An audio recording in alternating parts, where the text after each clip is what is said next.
ya ke Sydney itu Ya. kan edupreneurship ya. Saya kepin mendengarkan itu karena memang saya pikir saya kepin tahu lebih banyak tentang edupreneurship. Apa Bu yang dipelajari?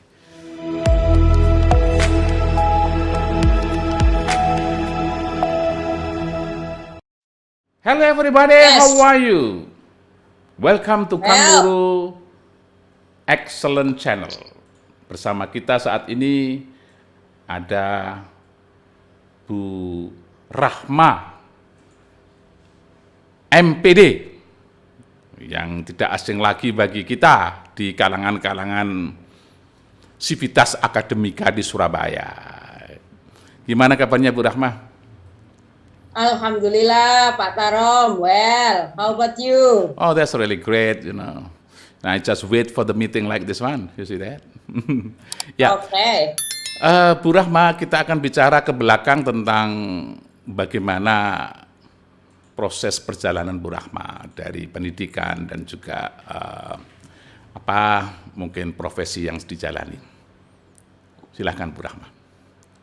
Ya, baik. Terima kasih Pak Tarom kesempatannya kali ini. Wah, luar biasa ini Pak Tarom ini setiap hari bisa podcast 1 sampai 5 meeting ya Pak ya. Iya, iya, Baik iya. Pak. Oke. Ya. Kalau saya ini aslinya Lamongan Pak Tarom. Ya. Lamongan, Asli Lamongan, ya besar di Lamongan. Kemudian mulai dari SD sampai SMA itu ada di Lamongan. Jadi kemudian S1-nya saya di pendidikan bahasa Inggris, ya, pendidikan bahasa Inggris di Fakultas Keguruan dan Ilmu Pendidikan di Universitas Muhammadiyah Malang. Kemudian S2-nya saya di pendidikan bahasa dan sastra, konsen di bahasa Inggris di Universitas Negeri Surabaya. Begitu Pak Tarom, ya. Latar belakang pendidikan, ya. Oke. Nah, kabar-kabarnya yang paling menarik bagi Kang Guru itu kan Bu Rahma itu mengawali jadi guru MTS sebelum jadi dosen. Apa betul? Gimana? Oh, Ya, perjalanan ini, karirnya. iya. Kalau perjalanan karir ya, jadi saya itu bukan dari guru MTS Pak, tapi dari guru SMK.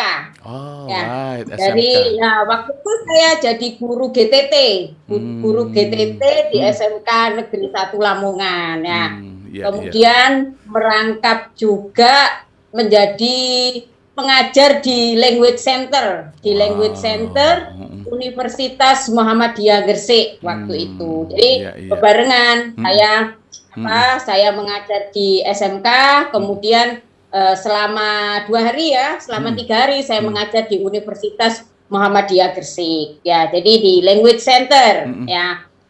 Itu Iya. awalnya. Kemudian tahun 2000 itu mulai saya lulus ya. Saya lulus itu 2002, Pak. Dari 2002 Iya, dari iya. S1 kemudian mengajar itu ya, mengajar bebarengan. Kemudian tahun 2009 saya mengambil pasca ya di Universitas Negeri Surabaya. Jadi sambil mengajar di Universitas Muhammadiyah Gresik waktu itu ya di Language Center-nya, kemudian saya mengambil S2-nya. Tahun 2000 berapa itu ya? 2010 ya. 2009 saya masuk di UIN Sunan Ampel Surabaya. Kebetulan satu tim ini dengan Pak Tarom ya. Oh, gitu ya. Itu Pak ya. Jadi tapi awalnya dulu saya punya kursusan Pak. Oh, Jadi gitu saya ya? punya kursusan di rumah begitu. Jadi saya itu mengajar mulai dari anak-anak SD ya, anak-anak SD, Iya, kemudian anak SMP, anak SMA, anak kuliah sampai umum. Jadi tahulah gimana caranya mengajar anak-anak mulai dari anak kecil sampai pada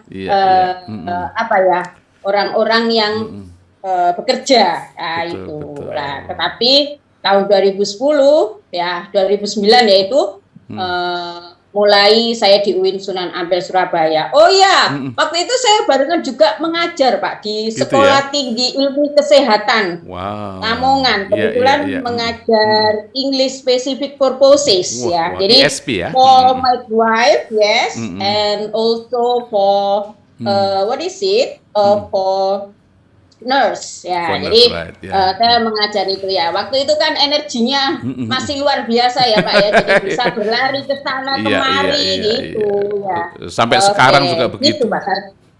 Gitu ya. Iya, sampai sekarang Alhamdulillah. sangat energik itu. Bisa ke, kayaknya perjalanan dalam karir jenengan cukup luar biasa. Jadi pernah ke beberapa negara yang dikunjungi ya.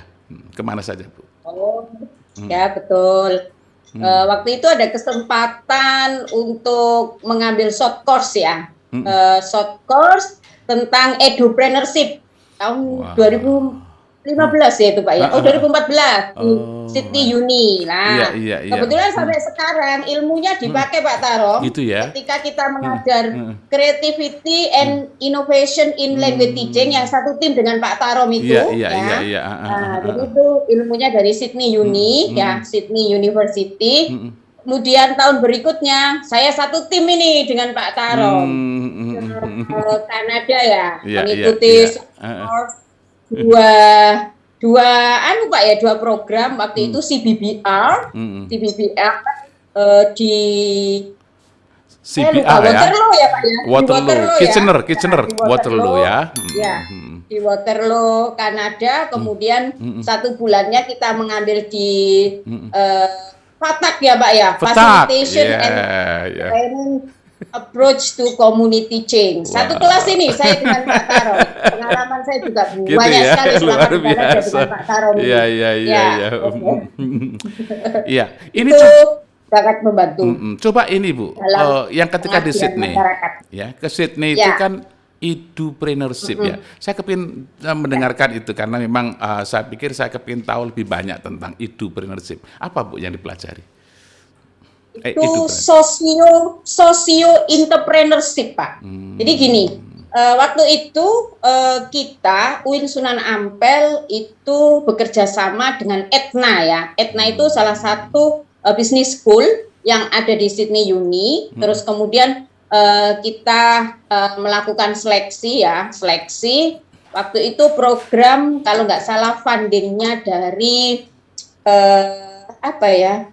ASEAN Development Bank, ADB ya, ADB ya, ADB, Islamic Development Bank ya. Jadi kita beberapa ke sana, jadi mempelajari tentang teori socio entrepreneurship. Jadi bagaimana menggabungkan ya entrepreneur dengan kebutuhan yang ada di masyarakat. Jadi waktu itu kita selama 2 minggu di Sydney Uni, trainingnya full, kemudian dibawa ke lembaga-lembaga yang mana lembaga-lembaga itu menangani tentang socio entrepreneurship tentang itu. Jadi bagaimana sih entrepreneur itu tidak hanya sekedar untuk bisnis, tetapi bagaimana implikasinya terhadap masyarakat ya, implikasinya terhadap masyarakat. Kemudian kalau kita mengajar itu bisa dihubungkan juga dengan riset ya, dengan riset-riset kita. Jadi bagaimana mengkonekkan education juga ke dalam socio entrepreneurship.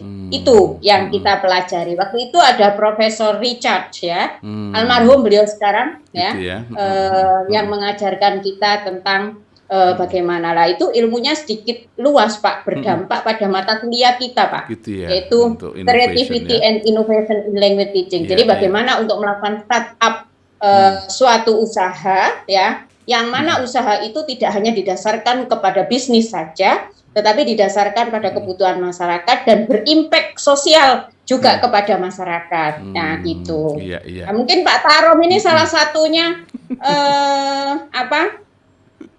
praktisi baik di bidang edupreneurship maupun socio entrepreneurship. Itu Pak Tarom yang kita pelajari. Kok bisa? Di sana. Kok bisa? Kang Guru kok salah satunya itu yang mana? Yang untuk edupreneurship yang mana? Edupreneurship ini punya excellent ini, ya excellent school. Excellent schoolnya itu ya, education. Kalau yang sosio? Sosionya kan impact-nya kepada masyarakat kan banyak Pak Tarom. Jadi tidak hanya yang dipikirkan kan tidak hanya dari segi bisnis saja, tetapi bagaimana dampak dalam masyarakat. Misalnya kalau di Pak Tarom itu berada di lingkungan mana ya? Ini kebutuhan masyarakat akan tahu. Jadi kita bisa membaca itu dan membantu mereka mengantarkan untuk sampai bisa kan gitu. Itu masuk di dalam sosial juga. Kalau menurut yang kita pelajari itu. Ya saat Gitu. itu aku belum mengenal Bu Rahma ya. Yang saya mengenal Iya, pertama kali itu kapan ya Bu Rahma? Kita bisa kita bertemu. perjalanan ke Kanada, Pak Itu baru kenal Tarom. ya, baru kenal itu ya. Iya, padahal Pak Tarom sudah sangat terkenal ya waktu itu ya. Masa Iya, iya, iya. ini cukup membanggakan kalau itu membuat I'm proud of that one. Okay, how can I be Yeah. known by you? Is that important woman? Ya, how can I be known? Ya, Bagaimana kok bisa sampai didengar Bu Rahma? ya, waktu itu kita kan satu tim ya Pak ya, Ya, ya. kemana-mana keliling Kanada itu kan mulai dari Toronto, kemudian ke Halifax ya. Jadi banyak sekali yang perjalanan itu sangat bermakna ya, sehingga kita tahu know each other. Kemudian di samping itu juga bagaimana kita tahu akademiknya masing-masing, bagaimana kita tahu etos kerjanya dan lain-lain. Saya kira perjalanan itu sangat memberikan impact ya dan hikmah yang luar biasa lah bagi kita. Ya. Yang paling berkesan tuh yang mana menurut Bu Rahma? Ketika Apanya, Pak? ya ketika kita mungkin Bu Rahma perjalanan ke Kanada itu terus belajar apa, Ya. bertemu dengan yang paling berkesan itu apa? Jadi, kalau berkesan dari segi akademik ini yang saya lihat ini dari Pak Tarom, ketika kita masuk course ya di kelas itu, kalau saya sama Pak Tarom itu, Pak Tarom ini orangnya sangat kritis ya. Setiap kali ada explanation ya, setiap kali ada explanation selalu bertanya. Nah, terus kemudian pertanyaannya itu diimpactkan dengan yang sudah dilakukan oleh Pak Tarom pada saat ini, begitu. Ya, itu yang saya lihat. Ya, terus kemudian yang sisi dari yang lain dalam hal social interaction, wah luar biasa. Ya, kemudian ada satu kesan yang tidak bisa saya lupakan ini Pak Tarom. Ketika kami ke Toronto ya Pak Tarom naik bis ya. Waktu itu kita akan ketemu dengan para mahasiswa ya Pak ya, atau para pelajar yang satu bis ya. Pak Tarom itu iya. Apa?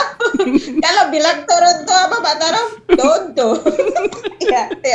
Kemudian apa Pak Tarom selalu memberikan kata, coba you can say excellent is the best ya. Itu sampai sekarang itu yang masih lekat di ingatan saya ketika dalam perjalanan selain dari akademik itu Pak Tarom. Kemudian kita duduk-duduk menunggu bis di stasiun mau menuju ke Toronto. Nah, itu banyak sekali lah Pak Tarom yang saya ingat itu. Ini yang lucu-lucu aja ya yang saya ingat ya. Betul. Iya. Secara umum Toronto itu memang cukup berkesan bagi Bu Rahma ya? Ya Pak. Ya. Karena kotanya kota besar, rapi ya. Rapi, terus kemudian transportasinya juga luar biasa, bangunan arsitekturnya juga kalau menurut saya sangat luar biasa ya. Jadi sangat luar biasa ya. Iya. Nah, ketika di Waterloo, jadi Waterloo itu bisa jadi 5 jam dari Toronto ya itu. Itu katanya ada beberapa university yang bisa jadi menjadi bahan-bahan apa ya? Menjadi bahan-bahan yang ini kan di Indonesia kayak ini kan kayak apa itu yang jenengan katakan ada itu Ibu ya? Iya, ada banyak ya Pak ya. Universitas kita kan mengunjungi ada saya lupa namanya Laurel. Pak ya. Laurel atau apa itu? Aku Laurier apa ya? Aku nggak tahu. Katanya yang teman-teman wanita itu kok menertawakan itu aku nggak tahu. Apa kan gitu. Ada universitas begitu ya gitu. Khusus wanita itu Pak ya. Gitu ya. Kita ke sana itu ya Pak Tarom, banyak sekali lah. Jadi hal-hal yang kita pelajari. Jadi bagaimana komunitas ya Pak ya. Peran komunitas yang mendukung riset, yang mana riset itu bisa dikembangkan di universitas, begitu ya. Betul. Iya. Nah, ketika dari Toronto, setelah itu pulang, apa yang jenengan lakukan saat ini? Ya, kami gabung Pak Tarom ya. Kami gabung waktu itu kita juga kan belajar service learning ya Pak Tarom ya. Iya, betul. Kita kan belajar service learning ya. Salah satunya yang kita implementasikan sampai sekarang di Prodi Pendidikan Bahasa Inggris ya, khususnya itu adalah ilmu tentang service learning. Karena salah satunya kita belajar itu kan, kita belajar itu. Jadi sekarang yang masih intensif kita lakukan, kita melakukan service learning. Jadi service learning itu kita coba mengintegrasikan kegiatan mahasiswa dengan kurikulum yang ada. Misalnya saya ambil kemarin beberapa mata kuliah yang saya ampuh itu tentang pengembangan kurikulum, Pak, ya, pengembangan kurikulum. Jadi kita mengintegrasikan service learning terhadap mata kuliah. Jadi pada pertemuan 1 sampai 2 atau sampai 4 kita melakukan pembelajaran di kelas ya, pembelajaran di kelas, terus kemudian pada mulai minggu ke-5 sampai pada minggu ke-10 yang saya lakukan itu kami menerjunkan ke mahasiswa ke komunitas-komunitas. Ya, komunitas yang kami pilih yaitu satu ada beberapa madrasah ya. Nah, kemudian pondok pesantren ya. Ada beberapa pondok pesantren yang kami integrasikan di situ ya. Tapi di situ mahasiswa mulai mengimplementasikan apa yang sudah dipelajari sehingga mahasiswa memberikan pelayanan kepada pesantren. Misalnya mengambil contoh, dia akan mahasiswa itu akan menghandle tentang program bagaimana pengembangan bahasa Inggris ya. Misalnya speaking class ya, speaking class. Maka speaking class yang dihandle ya, speaking class yang dihandle itu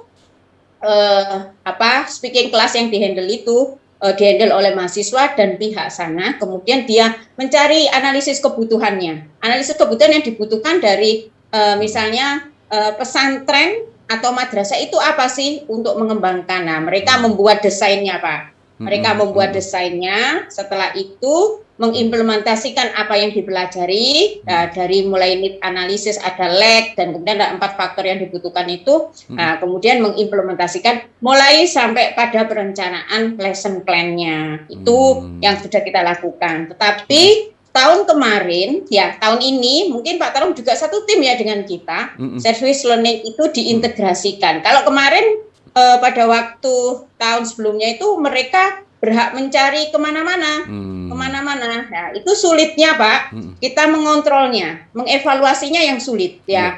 Karena kenapa? Ketika kita mengevaluasi tempatnya akan terpencar-pencar. Jadi faktor kesulitannya ada di situ, sehingga alat kontrolnya kita kalau sendiri ya sulit untuk mengintegrasikannya ya. Jadi kalau alhamdulillah Prodi PBI kemarin di bawah Bu Asmi dan timnya, ada para pengajarnya itu kan menjadikan satu ya, termasuk kita ya Pak ya, termasuk kita itu menjadi katakanlah supervisor dari mereka yang menerapkan service learning dengan pengembangan IMAT yang menggunakan flashbook itu. Berarti itu semakin berkembang. Itu sebetulnya implementasi dari apa yang kita dapat sewaktu kita ada di Kanada, Pak, untuk melakukan service learning. Itu sampai sekarang. Mudah-mudahan ini karena kami ini adalah bagian dari Prodi Pendidikan Bahasa Inggris ya. Insya Allah fokus yang ada di UIN Sunan Ampel ini fokus konsen terhadap pengembangan service learning yang ada. Jadi mata kuliah, kami menginginkan tidak ada gading ya, jadi tidak ada pemisah lah, jurang pemisah antara antara universitas dan komunitas ya, dan komunitas. Jadi kita ingin betul-betul memberikan kontribusi kepada masyarakat tentang apa sih PBI itu dan apa sih fungsinya PBI itu bagi masyarakat ya, sesuai dengan kebutuhan mereka, gitu Pak Tarom. Jadi cita-cita kami itu sebetulnya seperti itu ya. Tapi juga sisi yang lain, jenengan itu orang nomor 1 di bidang apa? Literacy. Betul. Kebetulan begini Pak Tarom. Ini saya mau bercerita dulu ya. Jadi gini. Eh, kemarin itu saya dan tim sempat mendapatkan amanah untuk menjalankan pusat studi literasi di UIN Sunan Ampel. Nah, pusat studi literasi di UIN Sunan Ampel secara nomenklatur itu memang belum ada lah di dalam susunan kepengurusan, tetapi kami tetap berjalan waktu itu di bawah Lembaga Penelitian dan Pengabdian Masyarakat. Di LPPM itu kan ada pusat studi gender, ya Pak ya. Oh iya, iya Pusat betul. studi gender. Nah, kemudian kami searah dengan itu di pusat studi literasi. Jadi pusat studi literasi ini ingin menggerakkan literasi, bahwasanya literasi itu bisa ditujukan kepada 3 bidang, yaitu dalam bidang education, riset, dan pengabdian masyarakat. Tetapi banyak yang sudah kita lakukan, ya. Salah satu contoh, jadi kalau dulu sebetulnya kegiatan literasi ini kan berawal ketika laboratorium Fakultas Tarbiyah dan Keguruan. Waktu itu di bawah gawangnya Bu Dr. Evi Fatimah Rusdia, Pak. Sekarang beliau dekan FST. Saya satu tim dengan beliau dan bersama teman-teman yang lainnya. Kemudian kita mendapatkan hibah waktu itu dari inovasi. Kerjasama dengan pemerintah Australia ya. Terus kemudian kita dipercaya, UIN Sunan Ampel dipercaya untuk membimbing ada 10 madrasah di Pasuruan. Nah, terus kemudian atas inisiasi Bu Evi itu ya, kemudian dibuatkanlah suatu wadah, yaitu Pusat Studi Literasi. Nah, kegiatannya banyak sekali Pak Tarom. Setelah dari inovasi itu, kami punya buku berjenjang Pak Tarom. Wow, jadi nanti sekolahnya Pak Tarom bisa pesan kepada kami ya. Iya, betul, betul. Ya, buku berjenjang. Jadi buku berjenjang ini adalah karya mahasiswa UIN Sunan Ampel ya. Kebetulan contoh-contoh hard copy-nya ini ada di kampus semuanya Pak Tarom. Saya tidak bisa menunjukkan secara Jadi kita punya ada 85 judul Pak Tarom. 85 judul buku berjenjang itu, yang mana itu dibuat 2 tahun yang lalu, itu atas inisiasi dari tim ya. Waktu itu di bawah gawang Bu Evi itu, dan juga ada Bu Herni sekarang yang sangat membantu kami di Pusat Studi Literasi ya. Beliau mungkin Pak Tarom bisa mengundang beliau lah setelah ini, bagaimana kiprah beliau dalam menginisiasi Pusat Studi Literasi. Akhirnya ada 85 buku Pak Tarom. Ini mohon doanya. 85 buku ini semuanya sudah di ISBN kan ya. Ini dalam tahap penilaian di Puskurbuk Pak ya, di Puskurbuk, yang mana setelah nanti ini di ACC dari Puskurbuk, maka buku itu akan disarankan digunakan di beberapa sekolah, bahkan seluruh Indonesia, mungkin sebagai buku dampingan pembelajaran literasi ya, pembelajaran literasi di sekolah-sekolah dasar.